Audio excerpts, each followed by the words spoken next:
সুপ্রিয় সুধী, আসসালামু আলাইকুম। আপনি কি যৌন দুর্বলতায় ভুগছেন? সহবাসের স্থায়িত্বটা কম, বীর্যটা পাতলা, আপনি কি সেক্স করতে পারছেন না, আপনার কি হজমের সমস্যা আছে? তাহলে এই ভিডিও আপনার জন্য। ভিডিওটা না টেনে শেষ পর্যন্ত দেখবেন, ভালো লাইক করবেন, শেয়ার করবেন, কমেন্ট করবেন। যারা সাবস্ক্রাইব করেন না তারা সাবস্ক্রাইব করবেন। স্ক্রিনে দেখতে পাচ্ছেন, এটার নাম হলো শিয়ালকাটা গাছ বা বরহমদণ্ডী। এই গাছের মূল আপনাদের নিতে হবে।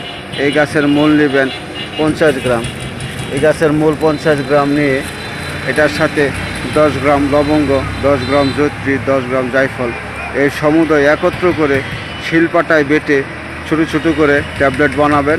ট্যাবলেটগুলো রোদ্রে শুকাবেন। প্রতিদিন সকাল সন্ধ্যা আপনারা কুসুম গরম দুধের সাথে সেবন করবেন। এভাবে সেবন করলে যাদের সহবাসের স্থায়িত্ব কম, বীর্যটা পাতলা, সেক্স পাওয়ার কম, উত্তেজনা হয়, তাদের সুন্দর কাজ করবে। এই রক্তের যদি কোনো বিষাক্ত থাকে, রক্ত যদি দূষিত হয়ে যায়, এটার জন্য খুব ব্যবহার করা হয়। এটার বীজ থেকে তেল তৈরি হয়, তেলের আপনার লিভারের জন্য কাজ করে এবং শ্বাসকষ্টের জন্য কাজ করে এবং ব্রণ ম্যাস্টার জন্য কাজ করে। বরহমদণ্ডীর স্কিন ডিজিজের কাজ করে। তবে রক্তরে পরিশোধন করে একবারে শুদ্ধ করে। লিঙ্গে যদি রক্ত না ঢোকে, কেন রক্ত ঢোকে না, সেটার জন্য এই শিয়ালকাটা গাছের ট্যাবলেট আপনার খুব উপকারী। এটা সেবন করলে লিঙ্গের সকল অংশ রক্ত পৌঁছায় দিবে। লিঙ্গে রক্ত পৌঁছায় দিয়ে লিঙ্গকে রক্ত ধরে রাখতে সাহায্য করবে।